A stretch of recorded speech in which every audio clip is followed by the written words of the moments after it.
Bueno, buenas tardes a todos y a todas nuevamente. Estamos hoy día, hoy día, ¿cierto? Para compartir una muy sobre relación neurovasculares. Les pongo conmigo el de profesión neurólogo de adultos del Hospital de Santa Cruz. También trabaja en la clínica del grupo hospitalaria y cerebrovascular. Son Academy y docente de posgrado universitario. Eh, Era Adelante Rodríguez.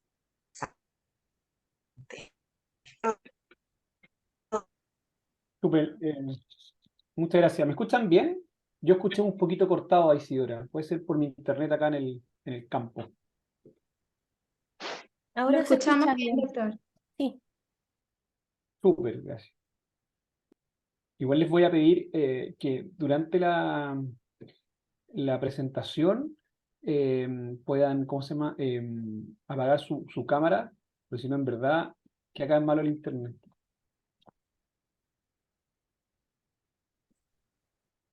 Perfecto, perfecto, que no hay problema. Súper, gracias.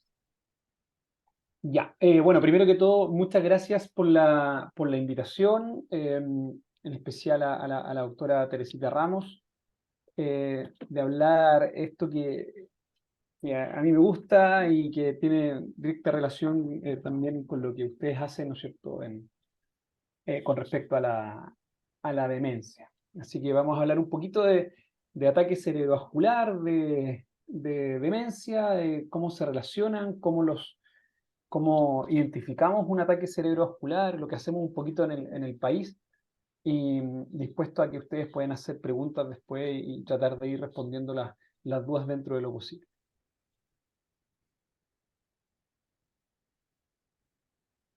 Entonces, vamos a partir con algunos puntos básicos para que podamos entender un poquito de lo que estamos hablando, ¿ya? Tenemos que saber que las neuronas, ¿no es cierto?, y el resto de las células del cerebro, el cerebro no tiene solo neuronas, pero tienen en común que como células necesitan oxígeno, azúcar o glucosa y otros nutrientes para poder funcionar, ¿ya? Eso es súper importante, obtener oxígeno y glucosa. Entonces, ¿cómo le llevamos oxígeno y glucosa a nuestras neuronas? Es a través de un sistema de cañerías. Tenemos un sistema de cañerías que lleva sangre con oxígeno y glucosa hacia el cerebro, y otro que una vez que estas neuronas y el resto de las células ocupan el oxígeno y la glucosa, hay un sistema de cañerías que drena de vuelta esa sangre ya ocupada para que se reoxigene nuevamente. Ese sistema de cañerías es el que conocemos como sistema arterial y sistema venoso. El sistema arterial, que le lleva sangre al cerebro, nace desde nuestro corazón, sale por una arteria bien grandota, que es la arteria aorta, y sube por 4 cañerías hacia el cerebro. 2 cañerías por delante, que se llaman carótidas, y 2 cañerías por detrás, que se llaman arterias vertebrales. Y esas cañerías, igual que en un árbol, con tronco, ramas principales, esas ramas se van haciendo cada vez más chiquititas, hasta que después se hacen muy, muy chiquititas en lo que nosotros llamamos capilares, ¿ya? O lo van a encontrar, si es que leen en alguna parte, como pequeños vasos pequeños, y es importante porque vamos a ver que la enfermedad de pequeño vaso es un factor que contribuye mucho al deterioro cognitivo, a la relación que hay entre demencia y ataque cerebrovascular. Y de vuelta, entonces, cae por este sistema de drenaje, que son las venas, nuevamente hacia el cerebro. Los neurólogos que nos dedicamos a la parte vascular, conocemos que estas arterias pueden tener distintas enfermedades, ¿ya? Y esto es es un recordatorio básico para los neurólogos de la enfermedad cerebrovascular. Y hay varias cosas ahí, y yo les voy a hablar hoy día solamente de dos.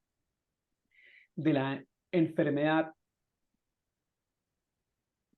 isquémica arterial y de las hemorragias intraparenquimatosas.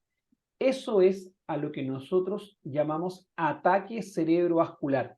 Dentro de esta gama amplia de enfermedad cerebrovascular, cuando los neurólogos hablamos de ataque cerebrovascular, nos referimos sobre todo a esta, la isquémica arterial o la hemorragia intraparenquimatosa. Entonces, el ataque cerebrovascular se define como un déficit neurológico focal. Déficit quiere decir que se pierde una función, cualquier función focal del cerebro, dentro de la que están el poder movilizar, el poder sentir, el poder ver, el poder, el hablar y el lenguaje, ¿no es cierto? O muy pocas veces global, o sea, un compromiso de conciencia. Ahora, esta pérdida de la función, para que apunte a un ataque cerebrovascular, esa pérdida de función tiene que ser brusca, brusca. Ocurre de segundos a minutos. O sea, no es algo que se incube como un resfrío, no es como que me quiere dar un ataque cerebrovascular. El ataque cerebrovascular da. Y es común que la gente nos diga, doctor, pero si tomó desayuno, estaba tan bien, se acostó tan bien, mire cómo despertó, porque es así, es brusco, ¿ya? Y ese ataque cerebrovascular, como les contaba recién, se explica o tiene su origen porque uno de estos vasos, sobre todo los que le lleva sangre al cerebro, se obstruyó, se ocluyó, se tapó o se rompió. Entonces, en resumen, es un déficit focal brusco, que es porque este vaso sanguíneo se obstruye, se tapa o se rompe. Obstrucción, ataque cerebrovascular isquémico; rotura, ataque cerebrovascular hemorrágico. ¿Cómo se presenta un ataque cerebrovascular? Yo les dije, primero, brusco. Esa es de las cosas más importantes que ojalá se lleven de esta presentación. Y espero que alguien de ustedes haya visto esto, se los voy a preguntar, me cuentan después si lo vieron. Esto es una caricatura de los síntomas del ataque cerebrovascular, de una de las campañas que hemos hecho junto al Ministerio de Salud. Entonces, para la población general, los síntomas de un ataque cerebrovascular que nos gustaría que reconocieran son que súbitamente hay pérdida de fuerza en un brazo, o se deforma o se pone chueca la cara, o empezamos a hablar raro. Hablar en relación a la articulación, o sea, hablamos torboso, o tenemos una alteración del lenguaje y cambiamos las palabras, o no podemos encontrar las palabras.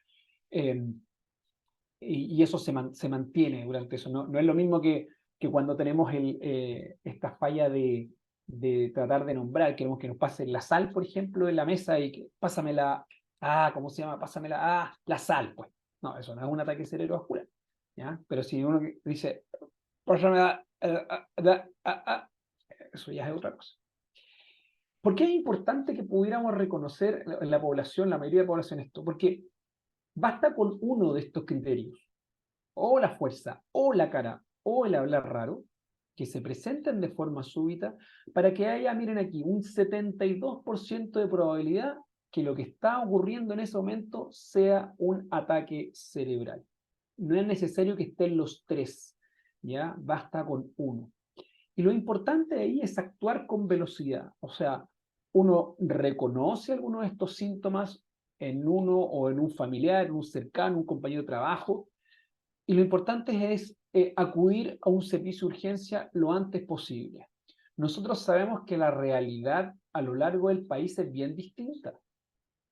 La disponibilidad, aunque no lo crean, de ambulancias es mucho mayor en las regiones que en la región metropolitana. Llamar una ambulancia en Santiago que llegue inmediatamente es bien raro, lamentablemente, ¿ya? Pero en regiones es mucho más común que sí pueda ir el SAMU a la casa y ir a dejarlos nuevamente, a trasladarlos a un hospital. La importancia de eso, la ventaja que tiene que a uno o a la persona lo vaya a buscar el SAMU a la casa, si el SAMU, es que en la mayoría de las regiones hay protocolos de prenotificación. ¿Qué quiere decir eso? Que el chofer o el paramédico que está en esa ambulancia o el médico llama al hospital y le dice, oye, voy con un paciente de género masculino, femenino, y de tantos años con estos factores de riesgo que empezó hace tanto rato con una debilidad del lado izquierdo. Y yo creo que un ataque cerebrovascular para que estén preparados. Y el servicio donde va a llegar debiera tener también un protocolo de atención de estos pacientes, que acá en Chile se llama Código ACB, para hacer el tratamiento, o sea, la evaluación y el tratamiento lo antes posible. Ya, probablemente ustedes han escuchado también que esto es una patología tiempo dependiente, que en promedio se pierden 2 millones de neuronas desde que el vaso está tapado. Entonces, mientras antes logremos llegar a la evaluación, es mejor. Déjenme ver si se ve el video para que vean cómo se ve en vivo. Está en inglés, pero fíjense en cómo empieza a hablar Traposo.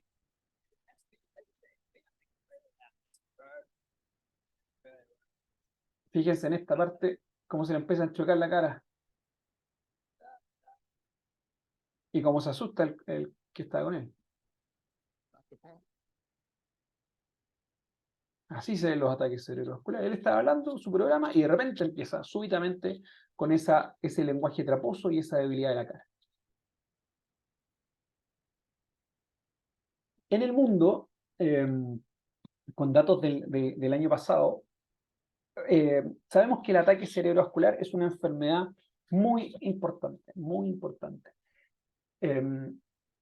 Más de 7 millones cada año, se pierden muchos años de vida saludable por muerte y discapacidad relacionada a los ataques cerebrovasculares, y sobre todo en los últimos 10 años a,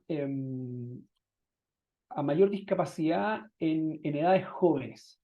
¿Ya? En edades jóvenes, ya el ataque cerebrovascular dejó de ser una patología solamente del adulto mayor. Hay muchas explicaciones de eso, sobre todo el aumento de los factores de riesgo en las personas que tienen menos de 65 años. Tenemos pacientes, lamentablemente, con 35, 40 años, con ya hipertensión, ya con diabetes, ya con obesidad, con colesterol elevado. Entonces, es un problema de salud no solo aquí, sino que mundial. En nuestro país, en promedio, en los últimos 5 años tenemos casi 40.000 egresos. Egresos significa 40.000 personas que se hospitalizaron y su diagnóstico al salir, al darse de alta, fue de un ataque cerebrovascular. De esos, la mitad a los 6 meses está independiente, pero hay un cuarto que quedan dependientes y un cuarto que fallecen, ¿no? Entonces es importante. Y por eso es que desde la Sociedad de Neurología, desde la Sociedad Chilena de Enfermedades Cerebrovasculares, hacemos todos los años promoción, sobre todo en octubre, porque los 29 de octubre son los días mundiales, es el Día Mundial del Ataque Cerebrovascular. Entonces hacemos promociones, nos invitan a la tele a hablar de estas cosas, hemos hecho actividades con los distintos ministros, vamos cambiando nuestro hashtag. El año pasado fue levanta la mano, este año ponte la camiseta por el ACB, y vamos haciendo educación a la población, pero obviamente no solamente en octubre hay ataques cerebrovasculares, esto es todo el año. ¿Ya? Y esto se hace a lo largo de todo Chile. Aquí hay fotos no solo de Santiago, sino en Temuco, en La Serena, en Puerto Montt, en Magallanes también se hace.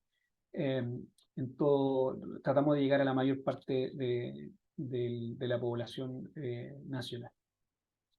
Y de hecho logramos que este año se firmara acá en Chile como ley se declaró el 29 de octubre como el Día Nacional de la Prevención del Ataque Cerebrovascular. Vamos un poquito entonces a las relaciones posibles entre la demencia y el ataque cerebrovascular. Este es el esquema que podríamos aprender, pero yo se lo voy a simplificar. Esto es lo que quiero que sepa. La demencia y el ataque cerebrovascular están muy ligados y, entre otras cosas, están ligados porque más allá de este alelo, el ApoE4, que probablemente algunos de ustedes lo han escuchado, los factores de riesgo para producir demencia o para producir un ataque cerebrovascular son, yo les digo, los sospechosos de siempre, ¿ya? La demencia, independiente de que se trate de una enfermedad de Alzheimer, los pacientes que son hipertensos, que tienen colesterol elevado, diabetes, que son consumidores de tabaco y que son obesos, tienen mayor riesgo de demencia. Y al igual que los pacientes con ataque cerebrovascular. Por lo tanto, cuando uno previene un ataque cerebrovascular, está previniendo también el desarrollo de demencia y al revés también. Ahora, entre ellos también hay relaciones que las vamos a mirar un poquito ahora, entre vamos a ver si los pacientes con demencia tienen más ataque cerebrovascular, cuál es la relación entre un ataque cerebrovascular y podamos desarrollar demencia y cómo se presenta. Entonces, ¿tienen los pacientes con demencia más riesgo de ataque cerebrovascular isquémico o hemorrágico comparado con quienes no tienen demencia? Hay varios estudios poblacionales que han tratado de responder esta pregunta y los últimos y en la mayoría, la conclusión es que los pacientes con enfermedad de Alzheimer sí tienen mayor probabilidad, sobre todo de ataques cerebrovasculares hemorrágicos, o sea, porque se rompe la cañería. No de ataque cerebrovascular isquémico cuando los comparamos con un grupo de pacientes generalmente de la misma edad, mismo género, pero sin Alzheimer, ¿ya?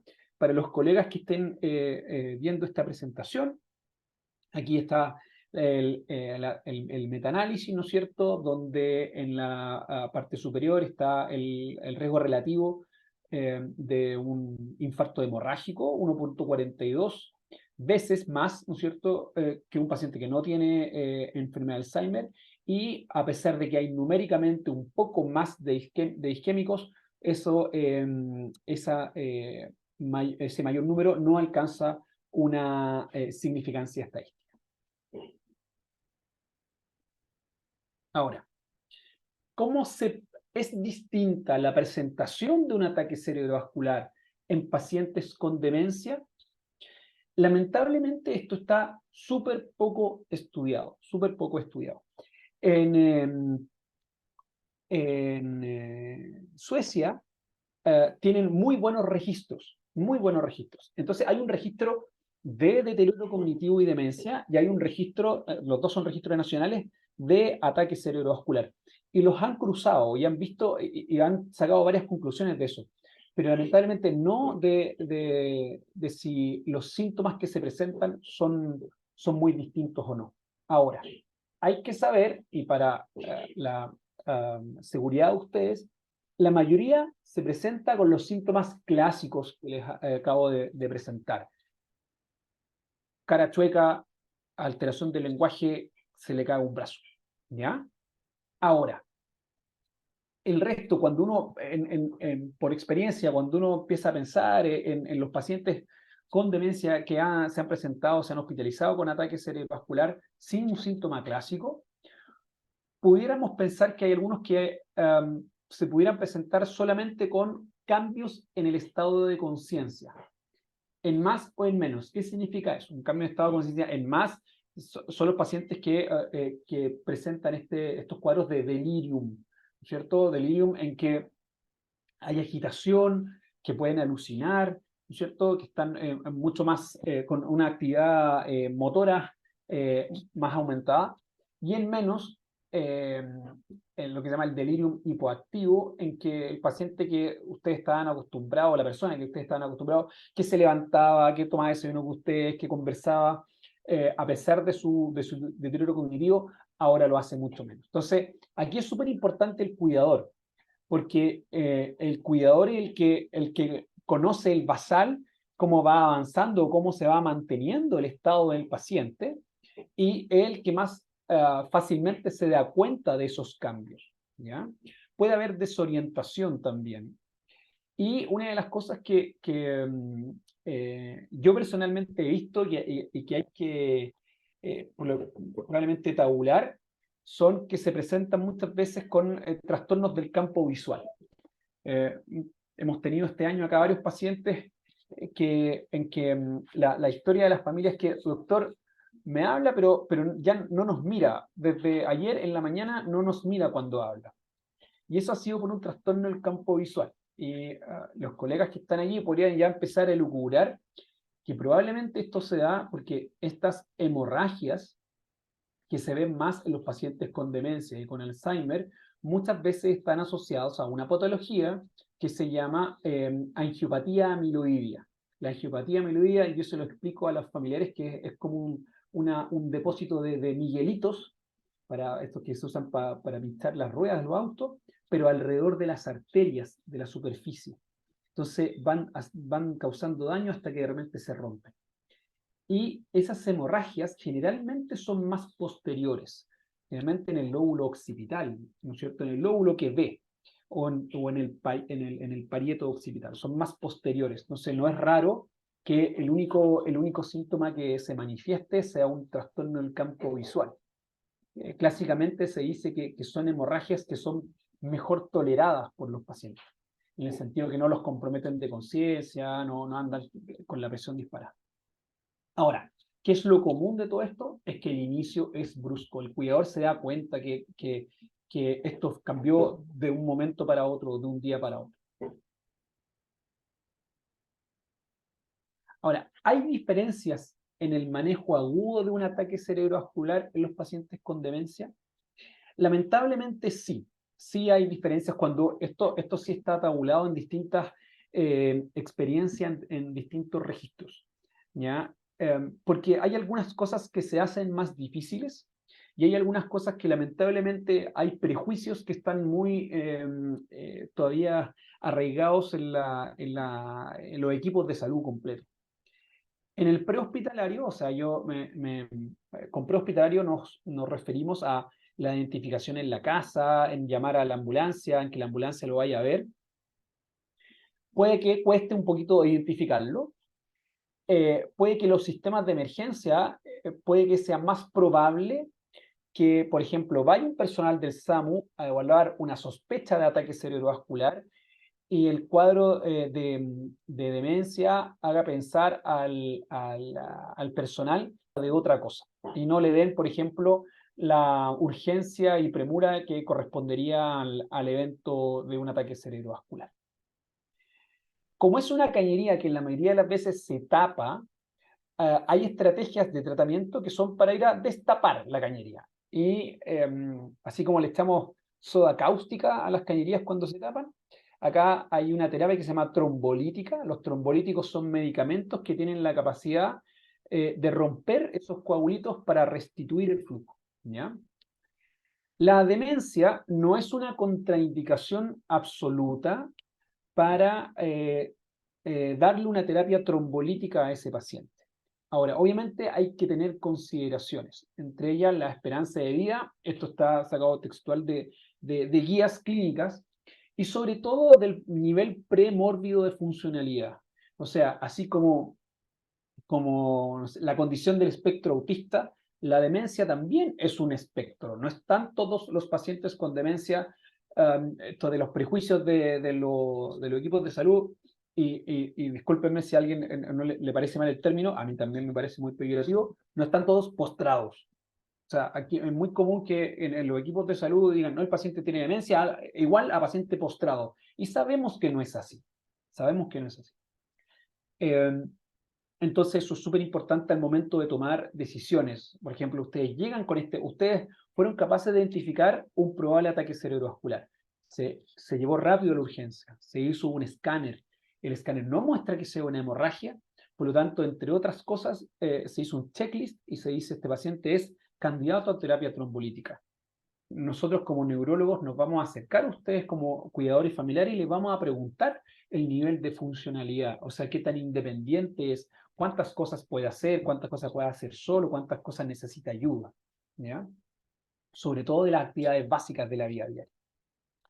Prevención secundaria se refiere a lo que hacemos una vez que el paciente ya ha pasado su momento o etapa aguda del ataque cerebrovascular y son medicamentos para prevenir o para disminuir la probabilidad de que esto pase de nuevo, ¿ya? Según estudios también poblacionales, habría una tasa de adherencia más baja. Y eso se ha visto sobre todo en los pacientes que tienen algún grado de deterioro cognitivo que viven solos, ¿ya? O sea, se toman menos los medicamentos. Y también hay menos tasa de anticoagulación. Hay sobre todo una enfermedad que causa ataque cerebrovascular, que es una arritmia del corazón, que se llama fibrilación auricular. Entonces se forma un coágulo en el corazón lo bombea, sube por estas cañerías hasta que taponea una de las arterias. Y la terapia que se usa para disminuir la formación de esos coágulos en el corazón son los anticoagulantes. Y como previenen la formación de coágulos, que también los necesitamos, aumentan el riesgo de sangrado. Y los neurólogos, sobre todo los que nos dedicamos a ataque cerebrovascular, tenemos un miedo intrínseco a que los pacientes sangren por un tratamiento que nosotros dimos.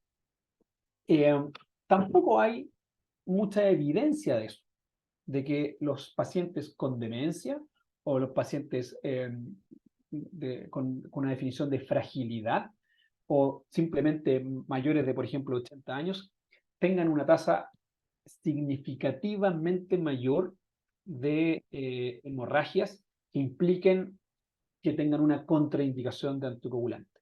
De nuevo, esto siempre paciente a paciente, persona a persona.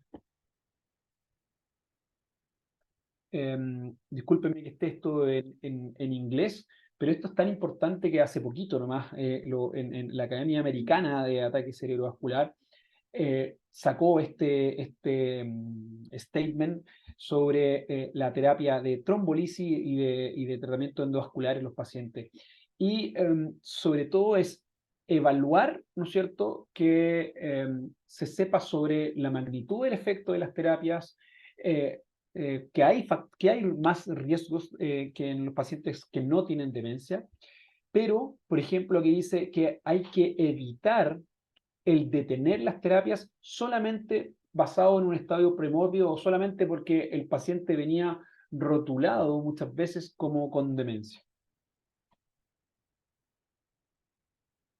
Ahora, lo que sí sabemos, sobre todo en base a registros, es que la demencia preexistente aumenta la sobrecarga del sistema de salud. ¿Por qué? Porque habrían más pacientes, o sea, los pacientes con demencia después de un ataque cerebrovascular tendrían más probabilidad de igual tener más tasas de discapacidad, de institucionalización, que en países, sobre todo el hemisferio norte, es mucho más común acá que los pacientes se vayan a alguna institución de larga estadía. El riesgo en una población japonesa también, el riesgo de deterioro neurológico, o sea, que mi paciente se me eche a perder y que su desenlace funcional no sea muy bueno, es mayor en los pacientes con demencia, ¿ya? Y en Suecia, después de un ataque cerebrovascular, los pacientes con demencia como un antecedente, se comportó como un predictor independiente de mortalidad. O sea, es en general en un ataque cerebrovascular en un paciente con demencia, les va peor en general. Entonces, mensajes para la casa. El ataque cerebrovascular es un problema de salud muy importante en Chile y en el mundo. el ataque cerebrovascular comparte muchos factores de riesgo con la demencia, lo vimos los sospechosos de siempre. Existe una relación importante entre la demencia y el ataque cerebrovascular. Y en general, en pacientes con demencias, un ataque cerebrovascular se presenta de forma similar a la población general, sobre todo esto del inicio brusco, y el manejo agudo del ataque cerebrovascular en un paciente con demencia debe ser individualizado. Entonces, de nuevo, este es el esquema que me gustaría que les quedara a ustedes en la cabeza. Podemos discutir un poquito ahora cómo el ataque cerebrovascular pudiera llevar a un deterioro cognitivo en los pacientes que no tienen demencia, por ejemplo, cómo pudiera llevarlos a desarrollar. Pero eso es lo que quería comentarles por ahora. Muchas gracias. Muchas gracias, doctor, por su excelente y clarísima presentación. Ahora damos la palabra a los participantes. Si alguna quisiera realizar alguna pregunta al doctor. Hola, buenas tardes. Buenas Hola. tardes. Habla María Teresa por acá, Marité. Doctor, mire, yo quisiera hacer una consulta. Mi esposo le estaba escribiendo en el chat. A mi esposo le dio una ACV en el 2015, ya hace 8 años atrás. Él ahora tiene 60 años. Eh, Luego de ese accidente vascular que le dio un isquémico, y siendo joven, no le acarrió ninguna secuela, pero me preocupa sus cambios de humor. Sus cambios de humor que ha tenido últimamente, como que se ha tornado un poco más agresivo en responder a algunas cosas como puntuales. eh, y la verdad es que no se controla desde la pandemia con el neurólogo, pero sí ha tenido sus controles de diabetes, de corazón, nutricionista, tiene todo bien, bien al día. Pero me preocupa el tema de lo que usted decía que está relacionado con el tema de la demencia, eh, por los cambios de humor. Esos cambios de humor que provocan choques en las relaciones personales, ¿cierto? En que a veces se silencia y sigue trabajando y hace todos sus temas normales, pero ese tema como que me gatilló. En su familia igual hubo un fallecimiento por un accidente vascular hemorrágico que fue de su papá, y ahora él tiene una hermana tiene 57 años y está también con un deterioro cognitivo. No ha tenido un accidente vascular ella. Entonces, todo ese entorno, toda esa historial, digamos, familiar, como que me hace clic. Nosotros ya hemos vivido con el tema de los accidentes vasculares en la familia, el tema de diabetes y todo, entonces ya nos manejamos, sabemos qué hacer en caso de urgencia, justamente lo que usted explicaba, que las primeras horas los primeros minutos y horas son fundamentales, y llevar a las personas a los lugares más cercanos de atención y entrarlos por la ley de urgencia en caso que uno los vea que realmente están con un riesgo vital. En verdad eso es súper complicado y es un riesgo vital. Así que esa sería mi consulta, doctor. Si fuera tan amable en responder, y le agradezco, me quedó muy claro y me hizo muy clic en todo lo que nosotros vivimos con respecto a eso. Muchas gracias, Marité, por su comentario y por la pregunta. Tenía una diapositiva escondida y se la voy a mostrar gracias a su pregunta. ¿Ya? Porque hay una relación importante entre... ahí sí. Ya, mira.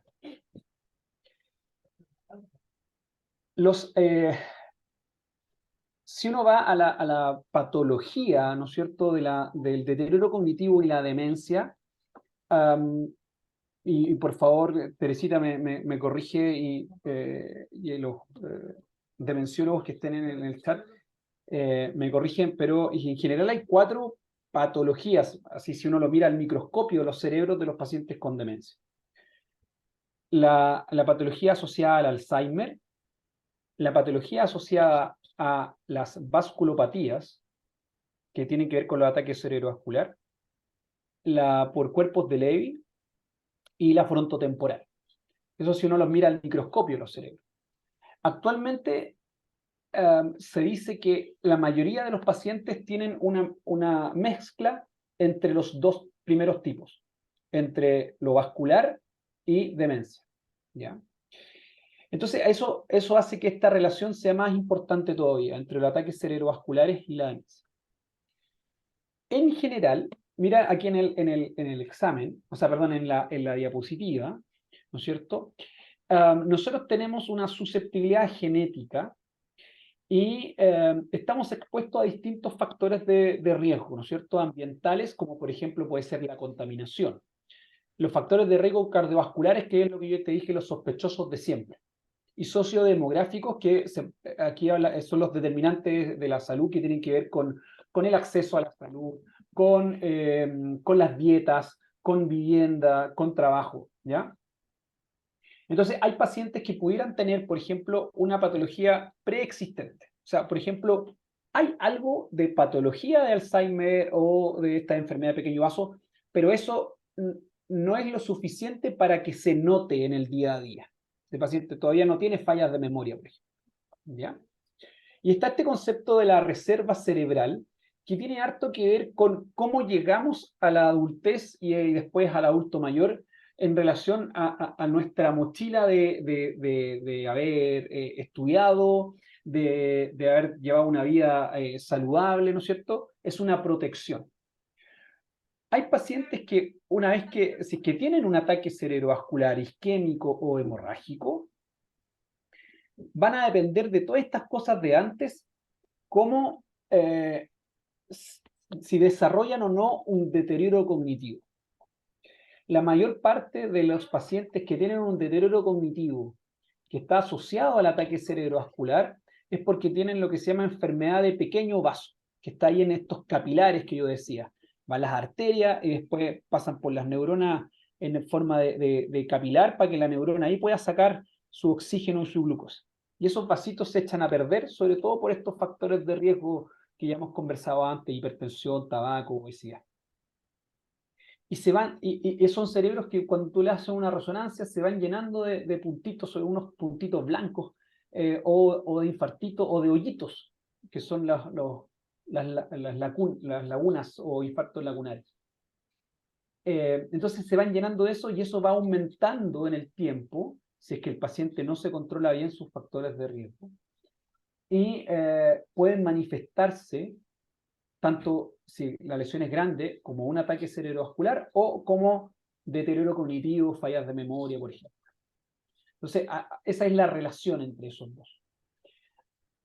Ahora, en el caso de su familiar, claro, lo ideal es que él tenga un control sobre todos sus factores de riesgo cardiovascular y tener una evaluación por un especialista para ver en qué contexto se podrían explicar sus cambios de ánimo, ¿ya? Y esto lo saben mejor los demenciólogos que yo, que cuando uno tiene un adulto mayor que tiene cambios de ánimo, aparte del deterioro cognitivo que pudiera haber detrás, es muy importante evaluar los trastornos del ánimo.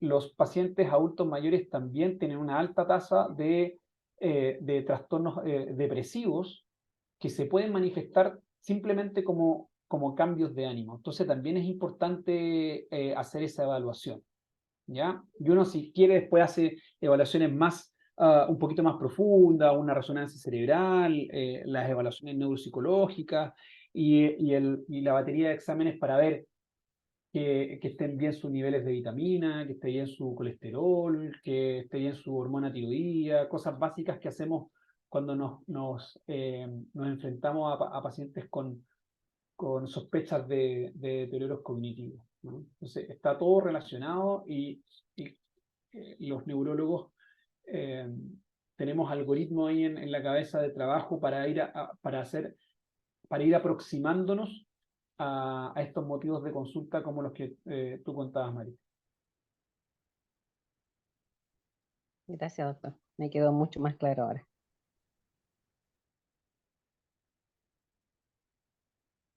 Beatriz Sepúlveda hablaba de los microinfartos, si existen o no existen. Beatriz, efectivamente existen los microinfartos. Ahora, Ojo con cómo interpretamos el concepto microinfarto. Microinfarto en el mundo de la neurología vascular significa que es un infarto chico, no que es un infarto benigno, ¿ya? Los microinfartos ya hace tiempo sabemos que, lo que hablamos recién, cuando se acumulan, están asociados a deterioro cognitivo. Entonces, son importantes. No es que sean chicos, tuvo un microinfarto, así que no importa, se le pasó o no le dejó una secuela que se vea. Son igual de importantes porque están hablando de que hay una patología de los vasos, en este caso los vasos más chiquititos del cerebro, y por eso es importante cuidarlo. Ahora, de nuevo, ¿qué es lo que cuidamos ahí? ¿Qué es lo que podemos hacer actualmente? Es manejar los factores de riesgo, cardio y cerebrovasculares. Eso es lo que recomendamos. Doctor, buenas tardes. Hola. Hola. Mire, mi mamá tuvo un accidente vascular hace 11 años, en el 2012, y ahora tuvo otro en septiembre de este año. El de este año fue, yo diría, un poco más agresivo porque lo que nos dijeron a nosotros, el diagnóstico, que quedó con una demencia vascular. Y ahora ha tenido mucho dolor en el lado izquierdo, que eso se está quejando de un poco antes que le diera el accidente vascular, que dice que es como el oído, el cuello, y se queja a veces que es hasta el brazo el dolor que ella siente. No sé si eso tendrá relación o no con el accidente vascular. Le han hecho escáneres, le hicieron hace poco otro escáner para descartar que fuera un nuevo accidente vascular el que tenía. Y esa es la duda que a nosotros nos da, porque le dieron medicamentos y paracetamol en el caso de dolor, porque está recién con pregabalina, pero el efecto le dura como 6 horas de los paracetamoles. Tampoco nos dijeron que le podíamos dar mucho paracetamol, nos dijeron que no nos pasáramos más de 2 gramos con eso. Y ya ahora con el neurólogo del hospital nos viene hasta en enero. Entonces tenemos igual como muchas dudas, y particular incluso nos costó encontrar una hora con neurólogo, que fue la semana pasada. Las manifestaciones clínicas de un ataque cerebrovascular dependen de dónde se tapa la arteria, cuando es isquémico, ¿no es cierto? Entonces, depende si se tapa una arteria grande, como sería la del cuello, una mediana adentro del cerebro o una chiquitita, estos capilares. Entonces, mientras más grande es la cañería que se tapa, más grande es el territorio de cerebro que queda sin irrigación. Por lo tanto, hay más neuronas que se mueren y más funciones que se pudieran perder o dañar, ¿ya? Y depende, por lo tanto, si la arteria es de adelante, si es de atrás, si es de la izquierda, si es de la derecha. De eso depende, y por lo que tú cuentas, probablemente fue una arteria más grande esta vez que la vez anterior. Y un paciente puede tener un infarto, como les decía, por esta arritmia del corazón que forma coágulos y viajan por el cerebro, o puede ser un infarto por daño de estas arterias chiquititas, ¿ya? Entonces, hay pacientes que efectivamente con un solo infarto, mal ubicado generalmente, puede desarrollar un deterioro cognitivo importante como para cumplir criterios para llamarlo demencia vascular, ¿ya? O sea, eso es así. Ahora, el dolor después de un ataque cerebrovascular también tiene varias causas. Entonces uno generalmente las divide en causas centrales y causas periféricas. En el central generalmente tiene que ver porque el infarto comprometió a neuronas que tienen que ver con el dolor, ¿ya? Entonces eso lo tendría que preguntar ahí con su neurólogo. Y del punto de vista periférico es porque los pacientes que quedan con debilidad, se debilitan las articulaciones, se debilitan los terminales nerviosos que le avisan al cerebro dónde está, por ejemplo, el hombro, y muchas veces se cae el hombro. O después, en una etapa más crónica, la debilidad, que primero quedan como lana, ¿no es cierto? Después se va poniendo más duro el brazo, el poder estirarlo, levantarlo. Eso se llama espasticidad. Y cuando se desarrolla eso, esa alteración del tono, que es la resistencia al movimiento, también eso genera dolor. Entonces, de nuevo, los neurólogos evaluamos estas cosas de forma de algoritmo. Entonces vamos hablando, ok, hay elementos centrales, hay elementos periféricos, y es importante hacer esa disquisición porque los tratamientos pudieran cambiar un poquito, ¿no? Las alternativas de tratamiento. Y es que no tiene pronto ahora con neurólogo, igual los equipos de rehabilitación están entrenados y bastante buenos en poder evaluar cuál es la causa del dolor para tener un mejor tratamiento, ¿eh? Ya, sí, porque esa es la duda que nosotros tenemos. Hemos tenido que ir a urgencia con ella porque es demasiado el dolor. A veces llega a tiritar. Ella tiene 84 años, entonces, y toma varios medicamentos. Nosotros no llegamos y le damos los medicamentos. Entonces, esa es la duda que tenemos nosotros, si es a causa del accidente vascular su dolor. Eso era más que nada. Sí, se entiende.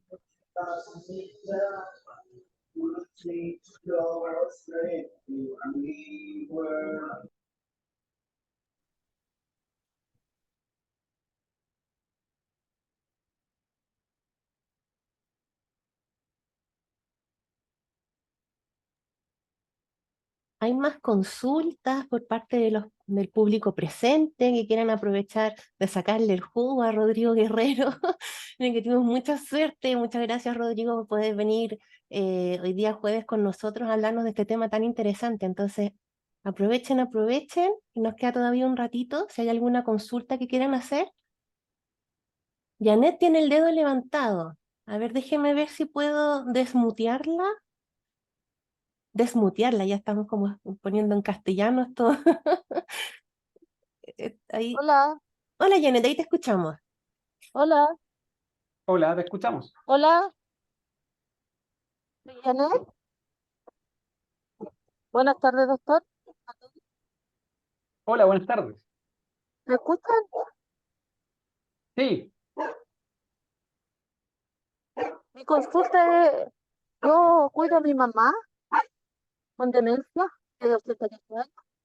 Ella tiene aproximadamente hace 6 años, si no me equivoco, tiene un tumor, algo, esa palabra que usted nombra cada rato, isquémico izquierdo, algo así que le afectó la audición, sobre todo del oído izquierdo, ya está casi, yo diría que 90% sin escuchar.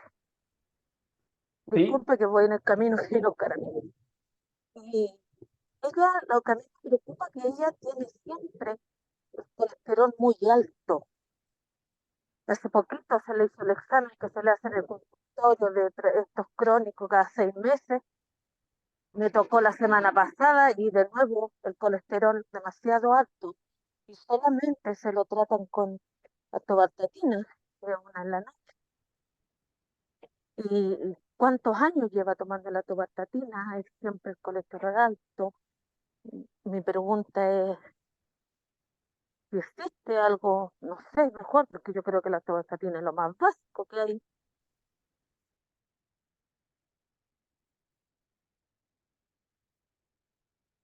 ya.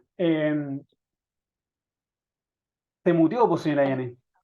Y no, así que cuando se desespera y empieza a inventar, no sé si a inventar, pero ella cuando le da los nervios está en situaciones de que la cabeza, que me va a explotar, me va a explotar.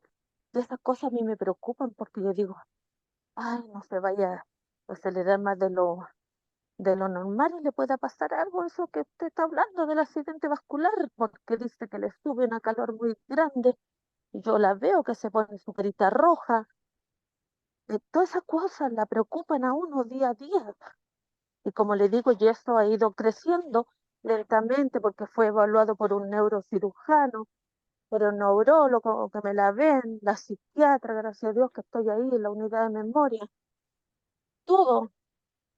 está bien tratada, pero eso va creciendo, creciendo de a poquito.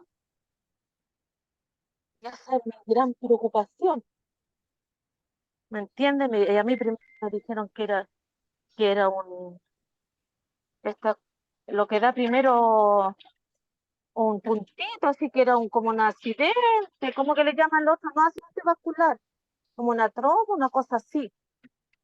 No, resulta que después pasaron los años, tengo harto escáner, tengo todas cosas, y ahora en el 2019, si no me equivoco, 20, ya salió la masa inmensa que tiene en el lado izquierdo, complicado el oído, todo.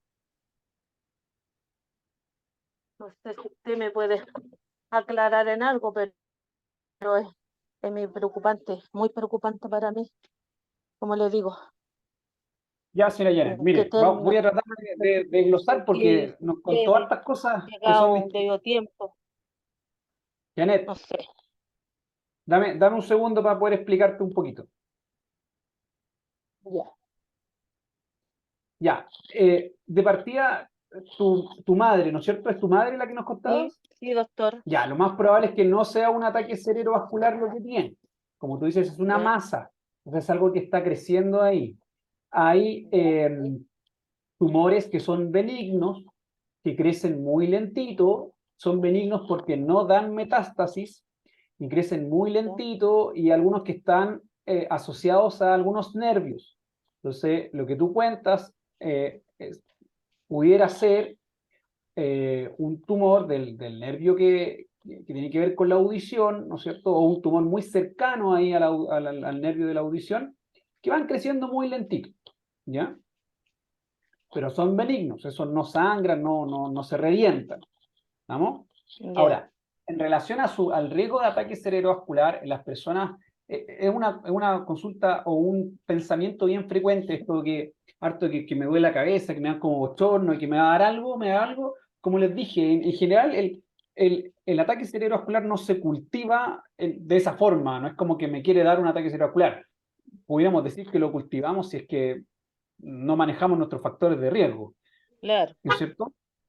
Pero eso es lo segundo. Entonces, primero, no es un ataque cerebrovascular, probablemente lo que tiene es un tumor benigno de crecimiento. Eso ya es resorte de otro especialista y de decisiones con el paciente y la familia si se va a hacer algún tipo de intervención o no. Hace calor. Y No, ya me lo la otro es que, descartaron, es lo primero, por claro, la edad, pues doctor. y lo otro que igual siempre el dolor de cabeza en los adultos mayores es algo que se debe evaluar por un especialista.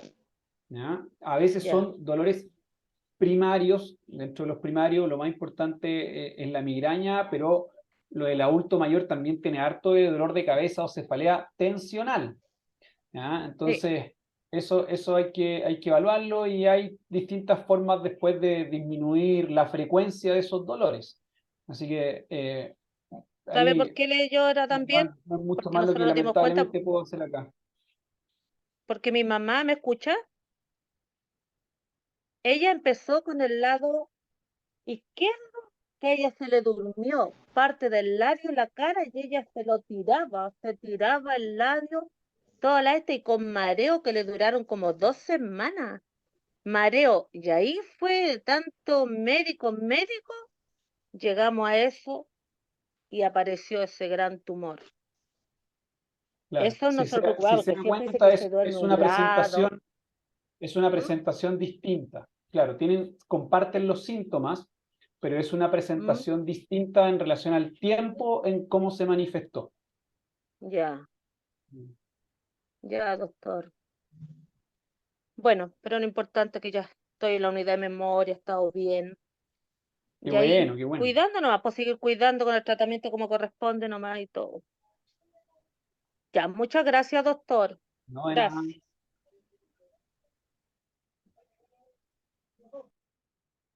¿Alguien más por ahí que quiera hacer alguna consulta, contar su experiencia?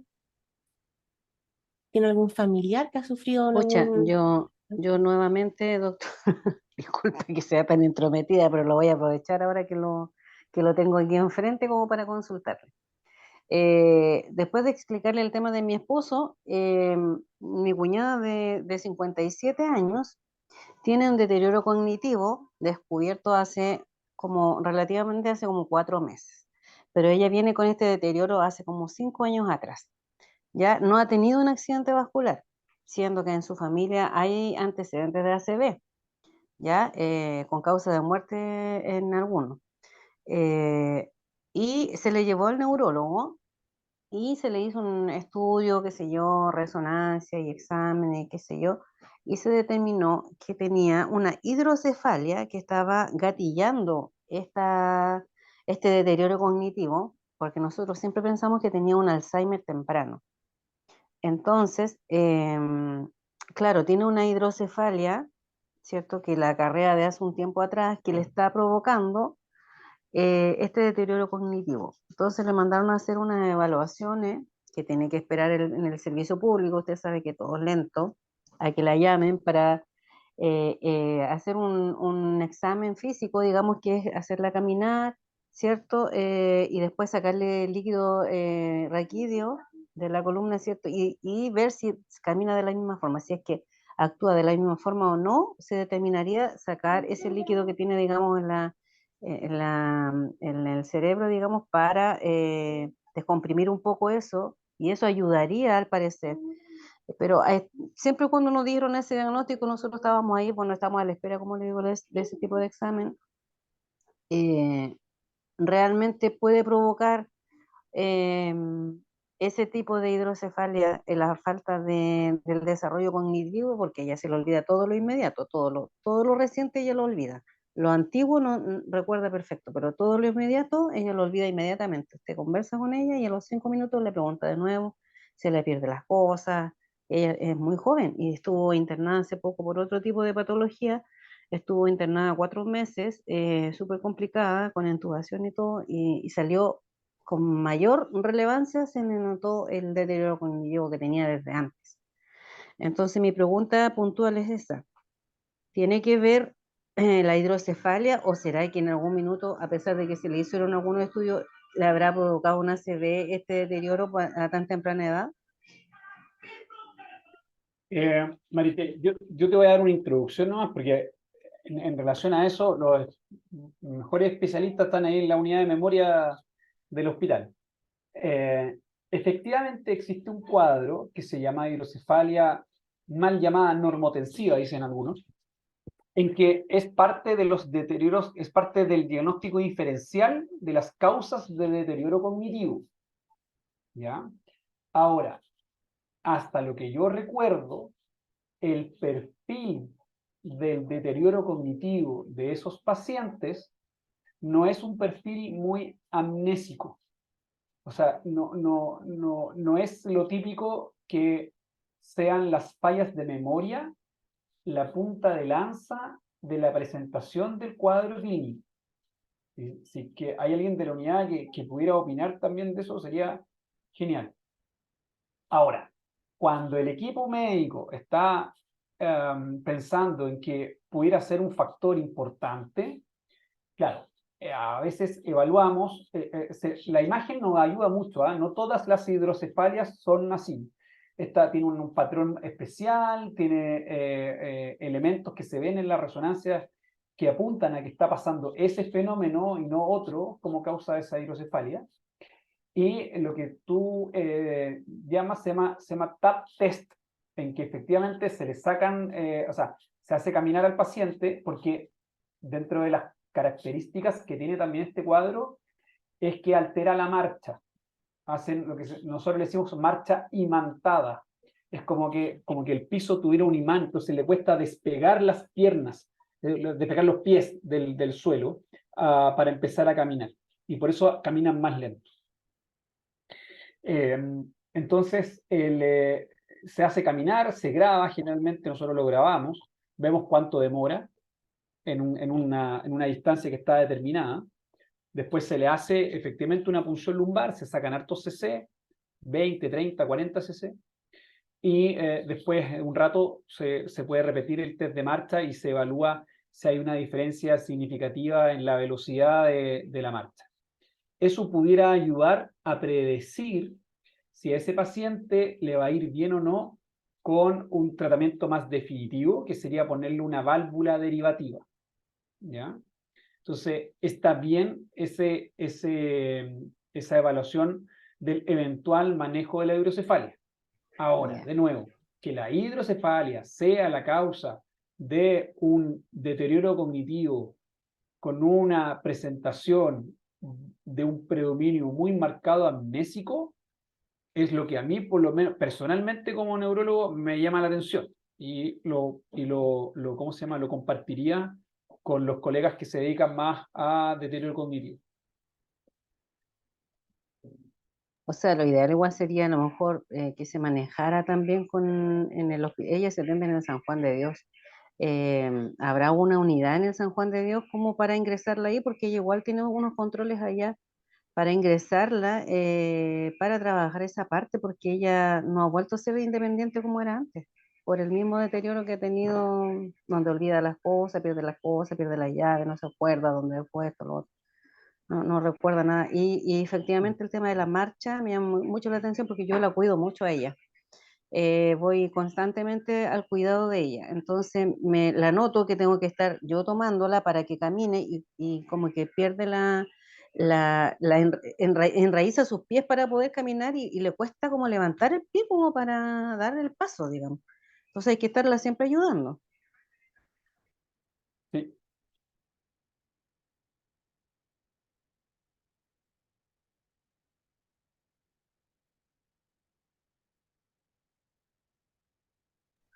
Pero al menos así ya me queda claro. Voy a hacer la averiguación en el San Juan de Dios.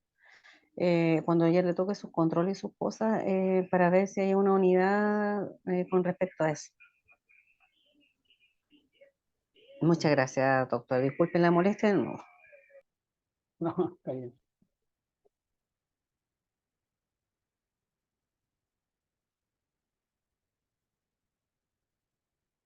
Bueno, yo voy a agradecer de nuevo la invitación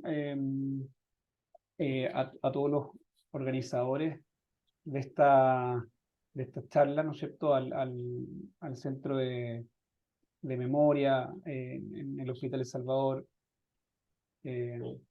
mi centro formador, a los amigos de ahí, a la Teresita, a la doctora Slachevsky. Muchas gracias. Qué bueno saber que hay iniciativas como esta. Es súper importante bajar esta información a las personas que realmente lo viven día a día, las patologías, en este caso neurológicas, los deterioros cognitivos, las demencias, los ataques cerebrovasculares. Así que, Michelle, muchísimas gracias. Y a la gente que me escuchó, que participó, espero haber respondido dudas, que se vayan con un par de conceptos para la casa. Y eso, muchas gracias. Muchas gracias, Rodrigo, nuevamente. Y bueno, invitarlos a todos también al último taller que vamos a tener en el mes de diciembre. Va a ser el 7 de diciembre a las 3:30 de la tarde, por el mismo canal, en la misma vía, ¿cierto? Por Zoom. Vamos a hablar de cómo vivir las demencias, perdón, cómo vivir las fiestas de fin de año con personas con demencia. Ya va a estar a cargo de José Lema, psicólogo acá en Jero. Y la grabación del taller de hoy lo vamos a compartir también, como lo hemos estado haciendo vía correo electrónico y también en las redes sociales del centro. Así que nuevamente darle las gracias a Rodrigo Guerrero, estuvo excelente, nos aterrizó toda esta información muy precisa en un lenguaje muy amigable también y eso lo agradecemos. Y a ustedes también, a cada uno por haber venido el día de hoy en este taller extra que se logró gestionar. Así que tengan una muy buena semana y nos vemos en diciembre. Que estén bien.